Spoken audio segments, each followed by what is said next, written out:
Mesdames, Messieurs, bienvenue dans votre émission Univers de femmes, une émission qui reçoit pour vous les femmes issues des différents domaines de la vie nationale. Aujourd'hui, nous avons le réel plaisir de recevoir pour vous une femme en la personne de Chantal Faïda, activiste sociale, directrice Ouema Asbel, qui est l'invitée de cette émission Univers de femmes, à qui nous saluons sur le plateau des canaux numériques télévision.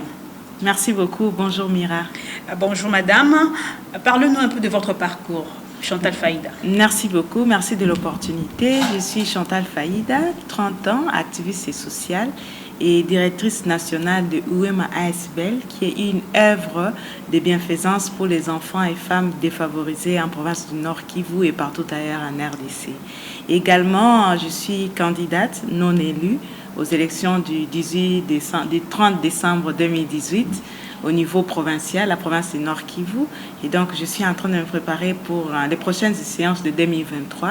Je ne croise pas les bras, je continue à travailler dur parce que j'ai acquis l'expérience qu'il faut pour devenir députée provinciale ou pour devenir actrice politique de renom dans notre pays. Et pourquoi avez-vous postulé à la députation provinciale? Bon, je prends la politique comme étant un service, un sacerdoce. Et pour ça, c'est un travail que j'ai commencé depuis que j'ai 15 ans. Je suis en train de contribuer au changement ou au progrès dans ma communauté, dans plusieurs organisations de la société civile. Et en 2014, j'ai pris la décision d'entrer de l'autre côté, c'est-à-dire de traverser et d'aller en politique, parce que à la société civile, on donnait des recommandations qui devaient être appliquées par les politiques. Et donc, j'ai jugé bon d'être cette fois politique pour agir, parce que là, on a le pouvoir, on a les textes qui donnent l'autorisation de pouvoir changer une situation. Et là, je me suis dit, comme il y a élection, c'est l'occasion favorable de pouvoir de faire acte de ma candidature au niveau provincial d'abord, parce que c'est là où je sens qu'il y a un réel besoin. Au niveau provincial, on est proche de la base, on est proche de la communauté, et les questions, parce qu'ayant grandi dans un environnement qui n'était pas favorable à l'épanouissement de la femme et des jeunes que je me suis dit que je serai parmi les pionnières qui vont changer cette situation. C'est-à-dire que c'est possible pour les femmes d'être en politique et d'impacter positivement. Et là, j'ai tenté mon expérience. Ça n'a pas réussi, mais je vais revenir en 2023. Donc, le premier souci, c'était de servir un grand nombre, c'est-à-dire servir l'intérêt général. Parce que quand on est en politique, on est au service du grand nombre, on est au service de la communauté, pas uniquement de sa famille ou de son milieu naturel. Donc, en politique, là, on sert un grand nombre. Et j'ai voulu faire ça. Également, notre pays avait besoin d'une nouvelle génération. C'est-à-dire qu'aujourd'hui, nous avons des acteurs politiques, mais demain, après-demain, ils ne seront pas là. Il faudrait qu'il y ait une relève. Et pour ça, il faut se préparer. Il faut se préparer au travers de ces exercices électoraux. Et moi, j'ai pris l'expérience au niveau provincial. Donc, j'étais dans les partis politiques ADER, Alliance pour le développement et la République, parti cher à l'honorable Elvis Moutoura Bachara, qui a été élu pour la ville de Goma au niveau national. Mais nous étions dans un regroupement politique, le Palou et Allié, Parti de Montbrice unifié. Oui. Et donc, j'ai acquis vraiment une expérience qu'il faut. Et je suis en train d'appeler les autres femmes à nous rejoindre. Parce qu'il y a peu de femmes, il y a peu de jeunes qui se lancent en politique. Ce n'est pas du tout une affaire très sale comme les gens le pensent. C'est plutôt nous qui avons une belle image de la politique qui devons intégrer pour changer cette image qu'on donne aujourd'hui, qui est négative aux acteurs politiques. Madame Chantal Faïda, la RDC a plus de 400 partis politiques. Vous pensez que la femme qui évolue au sein de partis politiques évolue normalement, ou il y a certaines restrictions? Il y a plusieurs barrières, mais cependant, il faut qu'on note qu'il y a environ 30 femmes chefs de partis politiques dans les 400 ou 600 partis selon la CENI.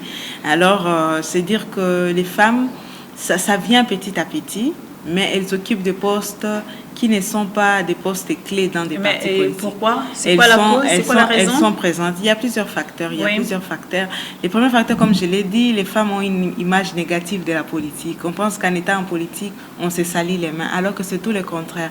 En étant en politique, on sert un grand nombre, on sert la communauté, on change la situation, on améliore la qualité de vie des citoyens. Et donc, ce n'est pas que que s'il y a certains politiques qui ont trempé dans les sales habitudes, que c'est ça que la politique. Non, non. Il y a d'autres personnes qui sont politiques et qui gardent leur intégrité. Et donc, on doit prendre ces images, ces modèles pour poursuivre la lutte politique, pour changer positivement notre pays. L'autre facteur, c'est par rapport au facteur éducation. L'éducation chez nous n'est pas, comment dire, il n'y a pas encore une bonne politique pour prendre en compte les femmes, les filles et les autres couches vulnérables. Parce qu'on continue à considérer aujourd'hui la femme comme étant couche vulnérable. Et là, j'ai fait allusion à la loi de l'enseignement de 2014. Donc, on cite à l'article 33 les personnes qui sont vulnérables. C'est-à-dire que ces personnes devaient avoir un accès particulier, un traitement préférentiel. Je cite les filles et la les femme aussi est vulnérable. Exactement. Oui. Parce qu'il y a environ 30 ou 40% des filles en milieu scolaire. Donc, c'est-à-dire qu'on n'a pas encore atteint la parité. On devait atteindre 50-50 autant que les hommes ou autant que les garçons. Et donc, aujourd'hui, il y a encore certaines familles qui résistent pour appuyer la scolarité de leurs enfants. Ce qui ne s'explique pas. Mais c'est un problème de moyens aussi. Un problème de moyens. Je pense que la responsabilité est à deux niveaux parce qu'il y a d'abord d'un côté les parents, de l'autre côté l'État. L'État devrait, par exemple, le secteur primaire ou l'enseignement général qu'on appelle aujourd'hui primaire et cycle d'orientation. Cet enseignement devait être pris en charge par l'État. Donc, dans les écoles publiques, on devait avoir tous les enfants congolais. Et beaucoup plus de préférence les filles et les femmes. Et du côté des parents, c'est peut-être par ignorance, mais l'État devait aussi mettre la pression sur les parents pour qu'ils puissent scolariser tous les enfants sans discrimination. Parce que la femme et l'homme, tous sont égaux devant la loi. Il n'y a pas de barrière. La différence, elle est biologique, mais du point de vue égalité des chances, opportunité d'emploi, les femmes et les hommes sont égaux. Et c'est la loi qui le dit, l'article 11, l'article 12. Nous sommes tous égaux devant la loi. Il y a même la Déclaration universelle des droits de l'homme, l'article 1er, qui dit nous naissons égaux devant la loi. Donc c'est partout au monde, ce n'est pas seulement en RDC. Mais aujourd'hui, il y a encore certaines familles. Et là, c'est les facteurs pesantaires socioculturels qui continuent à peser sur les femmes. Et pour ça, il faut une refonte. La refonte de nos normes et coutumes doit être faite par les acteurs sociaux et les politiques. Ça ne doit pas être seulement une affaire de politique, mais ça doit aussi être une affaire des acteurs locaux, les chefs coutumiers, les leaders d'opinion, les leaders religieux. Ils doivent aussi s'impliquer dans la question de parité à tous les niveaux. Parce que les êtres humains, personne n'est choisi de naître femme ou de naître homme. On se retrouve femme ou homme. D'où on ne doit pas être discriminé parce qu'on ne l'a pas choisi. Et donc, heureusement pour notre pays, nous avons des très beaux textes. Là aussi, on appelle aux acteurs politiques. On a des très beaux textes, mais les textes qui ne sont pas appliqués, madame, vous n'allez pas l'ignorer. C'est la raison pour laquelle nous en appelons aux acteurs politiques de pouvoir réellement jouer leur rôle. Parce qu'on dit député, c'est-à-dire légiférer, contrôler et représenter. Quand on dit contrôler, cela revient à dire quand ce n'est pas appliqué, quand un texte n'est pas appliqué, les députés doivent être là, les parlementaires doivent être là pour interroger la personne qui est censée appliquer la loi. Pourquoi elle ne le fait pas? Et si c'est pour raison des compétences ou des mauvaises choix, il doit être sanctionné. La sanction peut être soit on les limoge, soit carrément on lui donne des avertissements. Et pour ça, on ne le voit pas chez nous. On n'a jamais vu un ministre sanctionné. Bien sûr, on est en train de voir au niveau provincial de Kinshasa ou au niveau national certains ministres interpellés, mais ça doit être systématique parce que la violation des lois, elle est très, très, très flagrante dans notre pays. D'où on devrait avoir chaque jour des interpellations des acteurs politiques, chose qu'on ne voit pas. Et donc, nous, on appelle aux politiques de pouvoir jouer leur rôle. Madame Chantal Faïda, vous appelez aux politiques de jouer leur rôle, mais vous aussi, vous êtes activiste sociale. L'insécurité bat son plein en République démocratique du Congo, précisément à l'Est, au Nord Kivu, en Ituri et autres. Qu'est-ce que vous avez déjà eu à faire exactement pour lutter contre ces violences sexuelles? Oui. Merci beaucoup, Madame Mira. Je pense que la question de sécurité, nous avons l'article 16 de la Constitution qui consacre la sacralité de la vie. L'être humain est sacré, l'État a l'obligation de la protéger. Et donc moi, en tant que citoyen, en tant qu'activiste, je n'ai fait que dénoncer au travers des médias interposés, au travers du blog que j'anime, au travers des pages des réseaux sociaux pour interpeller les acteurs politiques ou les décideurs politiques. Parce qu'on dit l'État a l'obligation d'assurer la sécurité pour tous les citoyens. L'article 16. Et donc, je n'ai fait qu'exhiber cet article de notre loi fondamentale pour que la paix revienne dans notre pays. La paix, c'est vraiment les gages de développement. Aujourd'hui, si notre pays est encore en retard de développement, c'est par rapport à la question de paix. ça continue à être une zone rouge. Et la zone rouge ne fait pas appel aux investisseurs qui vont amener le développement. Et les investisseurs peuvent être nationaux ou étrangers. Mais à partir du moment où il y a encore la guerre qui sévit chez nous, ça fait fuir les investisseurs. Et donc la solution à ça, c'est doter l'armée et les forces de sécurité des moyens qu'il faut. Aujourd'hui, nous entendons, nous voyons nos forces de sécurité en train de dire qu'ils n'ont pas les ressources qu'il faut pour mettre hors d'état de nuire l'ennemi qui continue à inquiéter la population à tous les niveaux en province, dans les provinces de l'Est, le Nord, le Sud Kivu, l'Ituri. Et donc pour nous, ça nous interpelle. À part la question de sécurité, il y a aussi la question des coopérations régionales. Nous avons beaucoup de groupes armés étrangers. Et depuis plus de 20 ans, ça persiste.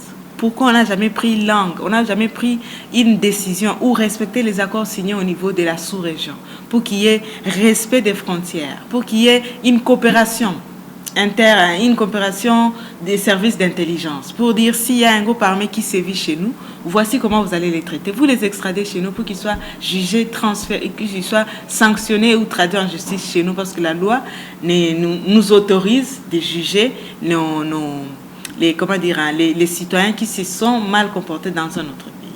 Ou soit ils doivent être jugés, traduits en justice ici chez nous, c'est à nous de les faire. Mais aujourd'hui, les services de justice chez nous, on ne les sent pas. On ne sent pas une certaine implication des acteurs de la justice dans cette question des pays.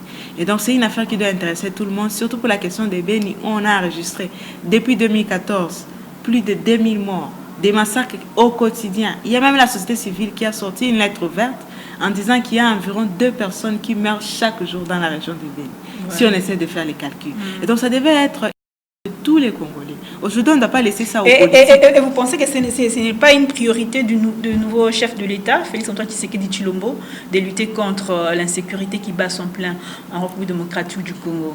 Je pense que c'est une priorité, mais le chef de l'État n'est pas responsable devant le Parlement. Et donc, aujourd'hui, on a besoin d'un gouvernement pour pouvoir interpeller les gouvernements. Et s'il y a des personnes qui ne répondent pas de leur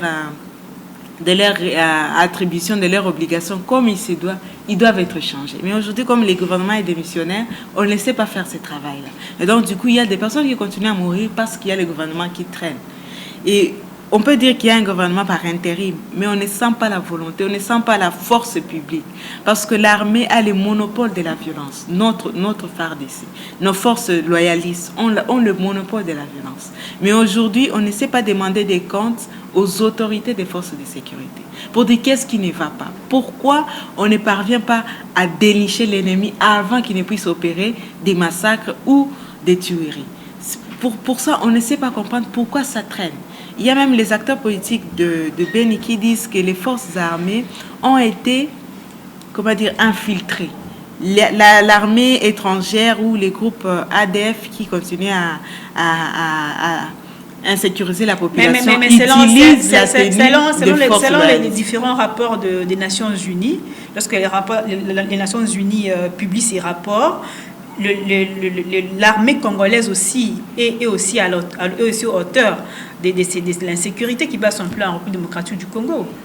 C'est la raison pour laquelle on dit s'il y a de l'herbe mauvaise, il faut la chasser. Non, c'est dit il faut sanctionner, il faut parvenir à traquer ces forces, ces éléments de nos forces armées qui insécurisent la population. Mais j'ai ouï dire qu'ils sont infiltrés. C'est-à-dire que l'ennemi a la même tenue que nos forces loyalistes. Donc, du coup, l'armée devient face à elle-même. Elle ne sait pas s'il faut traquer les autres éléments qui sont de son unité. Et donc, si on ne parvient pas à dénicher qui est ennemi et qui est force loyaliste, à ce moment, ça sera difficile de mener à bout cette agression. Et donc, il y a vraiment urgence qu'on puisse doter à nos forces de sécurité des moyens qu'il faut. Et pour ça, il faut que le budget alloué à l'armée, à la défense, soit conséquent. On ne doit pas voir des militaires en train de partir au front avec leurs dépendants. Cher Chantal Moulenga, et là je pose ma question autrement. Nous avons un nouveau chef de l'État, à la personne de Félix-Antoine Tshisekedi Tshilombo. Ça fait déjà 7 mois depuis qu'il est à la tête de la République démocratique du Congo. Comment analysez-vous ces actions? Vous êtes activiste social. Comment analysez-vous les actions du chef de l'État 7 mois après son élection? Ouais, je pense qu'il y a une réelle volonté dans l'action de l'actuel chef de l'État. Nous sentons des promesses Mais la population congolaise, elle est habituée aux promesses. Aujourd'hui, elle est vraiment fatiguée. Les promesses qui restent lettres mortes. C'est ça, elle est vraiment fatiguée, elle veut voir l'action. Et pour ça, on a besoin de sentir les programmes actuels de notre gouvernement, du changement. On a dit que le régime a changé, mais on n'a pas encore senti quelle est la vision. On a parlé des 100 jours, mais 100 jours, ce n'est pas une vision. Ce sont des actions d'impact rapide, bien qu'aujourd'hui, c'est encore en chantier. Et donc, on a besoin de savoir quel est le programme de notre chef de l'État. Et quand on aura ce programme au travers du nouveau gouvernement qui traîne à être mis en place, au travers de ce gouvernement, on peut critiquer. Mais à partir du moment où on ne sait pas quelle est la politique réelle, parce que ce que nous avons, c'était les programmes des campagnes. Mais là, nous ne sommes pas en campagne électorale, nous sommes en train de vivre réellement les fonctionnements des institutions. Les programmes des 100 jours avaient des crispations politiques, c'était bon, non? Oui, mais là c'était un travail qui a été commencé par l'ancien régime et qui est venu être achevé par le nouveau régime. Donc on ne peut pas totalement accorder les mérites à l'actuel régime par rapport à la question de décrispation. C'est une question qui a commencé depuis les dialogues de la SENCO. Cette question a commencé et on a vu l'implication de tous les acteurs politiques, dont l'actuel chef de l'État, même avant qu'il soit aux affaires. Et donc nous, on a besoin de sentir son empreinte. On n'a pas encore senti ça. Et on le verra au travers du nouveau gouvernement. Il aura 5 ans, hein? Il aura 5 ans. Oui, madame, mais la ressource la plus importante dans toute gouvernance, c'est le temps. Le temps n'est pas avec nous. Le temps n'est pas avec nous, surtout quand on parle de la question des vies humaines. Donc les vies humaines n'attendent pas. Parce qu'après, il va se retrouver en train de gérer que des questions de tuerie et massacre. À quel moment il va penser à développer tout ce qui est infrastructure, à développer tout ce qui est recherche et développement? Parce que c'est aussi un secteur où il faut beaucoup travailler pour devenir une nation émergente. Et donc aujourd'hui, on a besoin... À votre avis, madame, quelles seraient les priorités du chef de l'État? Je pense que la première des choses, c'est comme il est en train de le faire, c'est la question de rétablir la sécurité sur l'ensemble du territoire.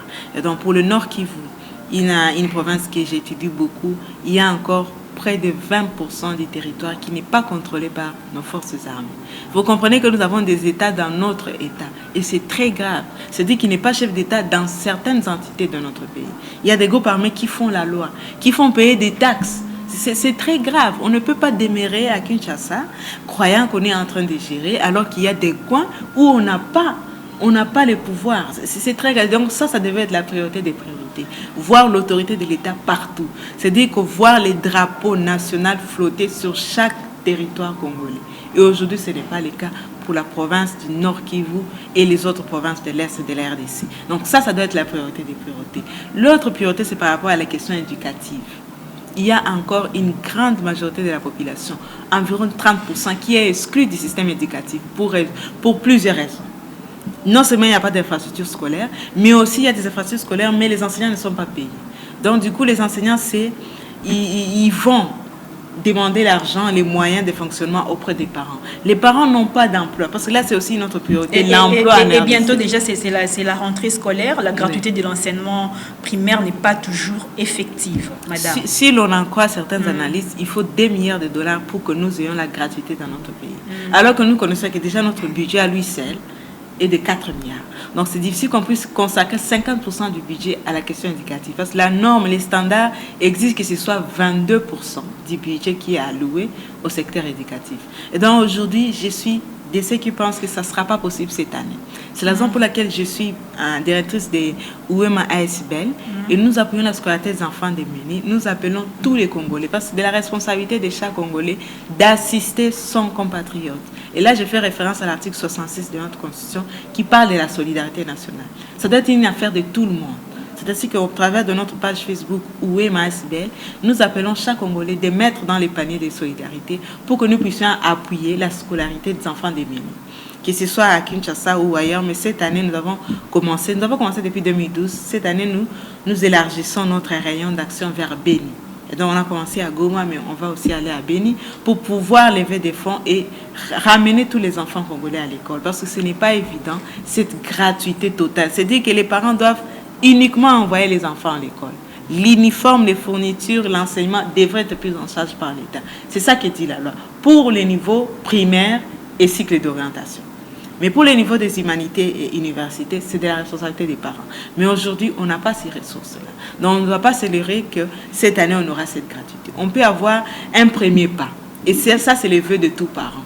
C'est la raison pour laquelle ce que l'État ne fait pas, nous, en tant que Congolais, on doit se mettre ensemble pour contribuer, pour que chaque enfant congolais, parce que Nelson Mandela disait, la plus grande arme contre la pauvreté, c'est l'éducation. Et donc, si on a des citoyens, on a une population éduquée, on n'aura plus jamais de pauvreté. Or, nous sommes encore un pays très, très, très pauvre. Et donc, pour combattre cela, d'abord, la priorité, c'est l'éducation. Mesdames, Messieurs, vous suivez l'émission Univers des femmes qui reçoit pour vous Madame Chantal Faïda Moulenga, activiste sociale, qui nous a parlé de ces pistes de solutions pour parvenir à la paix en République démocratique du Congo et à la bonne marche de notre pays.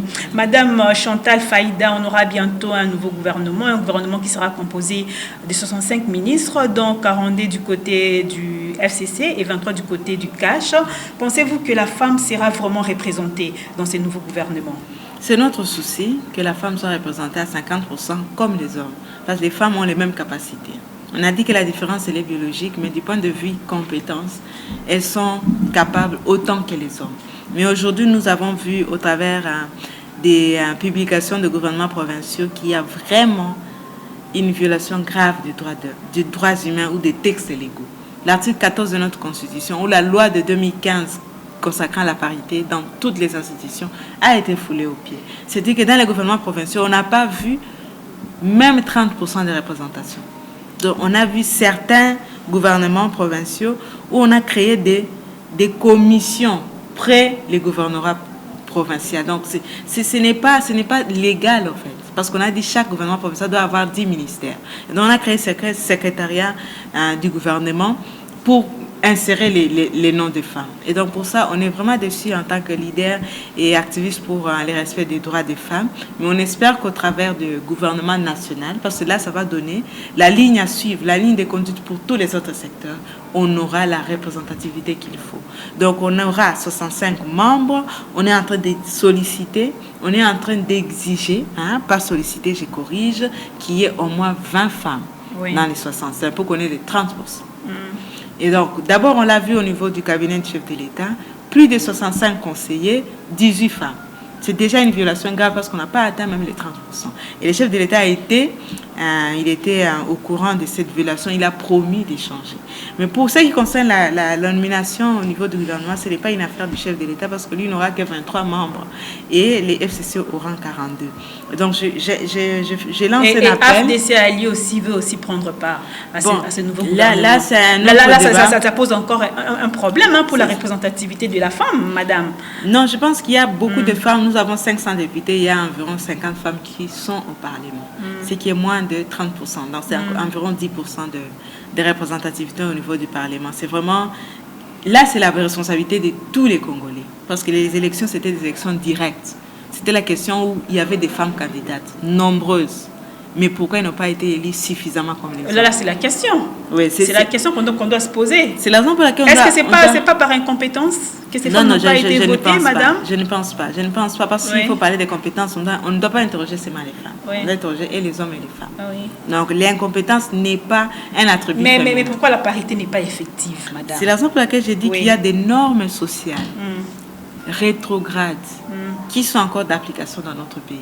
Il y a encore beaucoup de communautés, beaucoup d'entités qui pensent que la femme n'a pas les mêmes droits.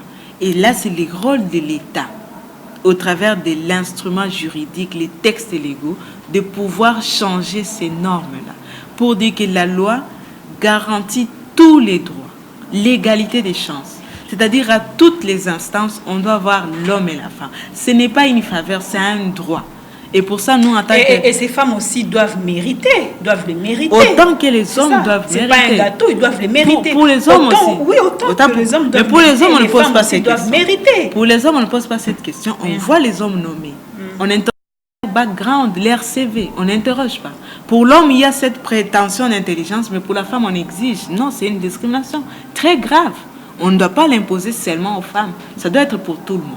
Et donc, moi, j'appelle tous les chefs des partis, les chefs des regroupements, parce que ce sont les regroupements qui vont proposer des noms au niveau du gouvernement, de pouvoir tenir compte de la représentativité homme-femme. Ce n'est pas une faveur, c'est un droit, c'est un devoir des acteurs politiques de pouvoir faire respecter les lois du pays. Les lois, c'est les mécanismes qui nous régissent. Et donc, on ne peut pas aller outre, sinon c'est violé. Et celui qui viole les lois doit être sanctionné. Or, pour ce qui concerne la représentativité des femmes, on a violé depuis toujours des lois dans notre pays. C'est depuis près de 2006 qu'on a cet article de la parité. Depuis même le gouvernement de la transition, on avait déjà la question des parités. Mais on n'a jamais vu les 50% respectés. C'est la raison pour laquelle on est parti sur le discours de 2013 du chef de l'État, l'ancien chef d'État, qui parlait de 30%. Et même les 30%, on a du mal à l'atteindre. Comme j'ai dit, dans les gouvernements provinciaux, on n'a pas vu cela. Donc, on aimerait qu'au niveau du gouvernement central, qui est l'œil, qui sera vraiment, tous les autres secteurs de la vie vont se calquer sur ce qu'ils verront au niveau du pouvoir central. Et donc, à ce niveau, on a besoin de voir vraiment beaucoup de femmes, minimum 20.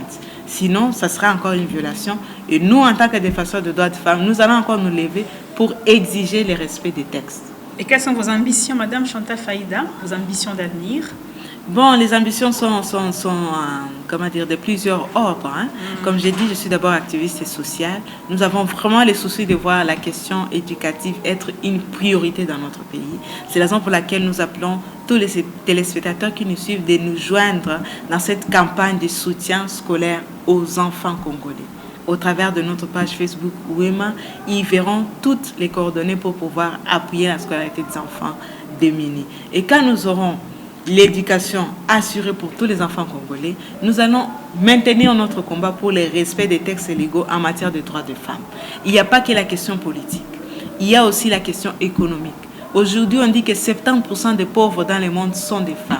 C'est dire qu'à partir du moment où on n'a pas l'éducation, on ne peut pas trouver un emploi pour s'épanouir. Et donc, quand on ne sait pas s'épanouir, c'est-à-dire qu'on devient pauvre et on devient une charge pour l'État. Et nous, en tant qu'activistes des droits des femmes, on est en train de lutter pour l'autonomisation de la femme, pour que la pauvreté n'ait pas un visage féminin. Que la pauvreté soit vraiment combattue du côté des femmes. Qu'elles soient aussi des opératrices économiques de grands noms, avec des chiffres d'affaires impressionnants. C'est possible dans notre pays. Et pour ça, il faut d'abord qu'elles aient l'éducation, qu'on puisse les placer à des postes clés, à des postes où elles gagnent des revenus qui sont vraiment des revenus suffisants, qui vont les permettre de pouvoir s'épanouir économiquement et combattre la pauvreté. Parce qu'on dit toujours la femme, c'est le chef des ménages au niveau économique. On veut aussi la voir au niveau local, en tant que chef des marchés ou responsable des marchés. À ce moment-là, ce sont des nominations qui se font et on demande à ce que les bourgmestres ou les autorités locales puissent suivre cela. Quand on aura des femmes au niveau politique, au niveau économique, au niveau social, à ce moment, nous aurons un pays émergent, un pays développé. Et quand le pays est développé, il y a encore d'autres priorités qui arrivent. C'est la question de l'innovation, la question de l'invention. Et pour ça, on va encore encourager les femmes à embrasser les filières techniques pour pouvoir innover, inventer. La question de l'énergie, par exemple, dans notre pays, c'est une question où on dit que 9% de la population congolaise a accès à l'énergie. C'est très grave alors qu'on a beaucoup de ressources. On a beaucoup de potentiels hydrographiques qui peuvent nous aider à avoir l'énergie et même alimenter toute l'Afrique. Mais nous, aujourd'hui, on continue à vivre dans le noir alors que ce n'est pas croyable. Et donc, quand on aura les deux priorités levées, on aura maintenant les questions d'énergie qui seront sur la table et on aura l'apport des femmes et des hommes pour qu'on ait le développement qui est la garantie d'une prospérité de la nation. Il y a une question qui me vient en tête, Madame Chantal Faïda. Vous militez pour le respect des droits de la femme, mais il y a aussi des violences conjugales. Qu'est-ce que vous faites exactement concernant ces violences conjugales? Donc, je pense que l'actuel code de la famille, qui a été révisé en 2016, essaie un peu, il y a eu beaucoup d'innovations. Donc, tout ce qui concerne demande d'autorisation maritale pour avoir accès à un travail décent, ça a été levé. C'est-à-dire qu'on a voulu promouvoir les dialogues en couple. La question de la femme doit suivre son mari partout où il travaille. On a aussi privilégié les dialogues. Donc, ce n'est pas automatique comme autrefois. C'est dire qu'au travers des textes, et pour ça, on est en train de les vulgariser et on aimerait que les médias puissent vraiment nous prêter main forte en donnant des espaces pour expliquer les innovations qui sont dans l'actuel code de la famille, oui, et qui veut essayer un peu de réduire tout ce qui concerne les violences conjugales. Et la femme aussi doit être au courant et doit fournir des efforts. Elle ne doit pas toujours attendre que l'information arrive chez elle, mais doit fournir des efforts pour se documenter, pour savoir quels sont mes droits, quels sont mes devoirs. Et l'homme, parce que je suis en train de parler de masculinité positive, c'est-à-dire qu'on ne doit pas ramener l'information seulement chez la femme pour dire tu dois t'élever, tu as des droits. Non, on va aussi chez l'homme pour dire tu dois soutenir la femme, parce que si ce n'est pas ta femme, c'est ta mère, c'est ta fille, c'est ta cousine. Donc d'une manière ou d'une autre, l'homme est concerné par la question de la femme. Et quand on aura l'homme et la femme impliqués, les violences vont sensiblement être réduites et là nous aurons le développement. Et donc je pense que la plupart des violences, c'est encore toléré parce que la justice, elle n'est pas, elle n'est pas très imposante. On n'a pas encore vu la justice en train de prendre à bras les corps les auteurs, de sanctionner comme il se doit. Parce que si la femme, elle est violentée dans son ménage, elle va vers les autorités judiciaires, elle devait avoir gain de cause, c'est-à-dire interpeller le mari. Si la faute n'est pas très lourde, on donne les avertissements. Si la faute est lourde, on les sanctionne comme suivant les textes. Et si les textes existent, qu'ils soient arrêtés et payés des dédommagements, des indemnités, c'est à l'homme de les faire. Et quand on verra 3-4 hommes sanctionnés, interpellés, les autres hommes vont aussi suivre pour dire notre nation est debout, je dois être respectueux des textes. Et quand on est respectueux des textes, tout le monde se porte mieux, tous les ménages se portent mieux et la nation avance. Parce que si dans les ménages, il n'y a pas une harmonie, il n'y a pas une concorde, au niveau de l'État, ça se voit aussi. Les enfants, on sent qu'il n'y a pas une certaine éducation familiale qui est transmise au niveau des ménages. Donc c'est vraiment une question qui est liée, on ne doit pas la prendre comme une question périphérique. Voilà, Madame Chantal, nous sommes presque à la fin de cette émission Univers de femmes. Quel message pouvez-vous lancer aux femmes qui vous suivent en ces moments ? Je veux dire aux femmes qui me suivent que le siècle actuel, c'est le siècle des femmes. Et donc, les femmes sont vraiment en train d'impacter partout au monde. Et on a vu que dans plusieurs pays développés, ils sont développés parce que la femme s'est levée et a agi et s'est imposée par son initiative. Et donc, la nation congolaise aujourd'hui a besoin de la femme pour briller, pour se lever et changer les mondes sur les faux, parce qu'il y a des auteurs qui disent que l'Afrique manque au monde. Et moi, je veux dire que la femme manque au Congo. Donc, le Congo de grandeur, il sera présent quand la femme sera debout, quand elle sera présente et apportera sa pierre à la construction de notre pays. Voilà, mesdames, messieurs, la femme doit apporter une pierre pour la construction de la République démocratique du Congo. Là, c'est le message lancé par Chantal Faïda Moulenga, activiste sociale et directrice de Ouema Asbel. Mesdames, messieurs, c'est la fin de cette émission Univers de femmes. Merci à vous de nous avoir suivis. On se retrouve très prochainement avec le même plaisir. Merci. Merci.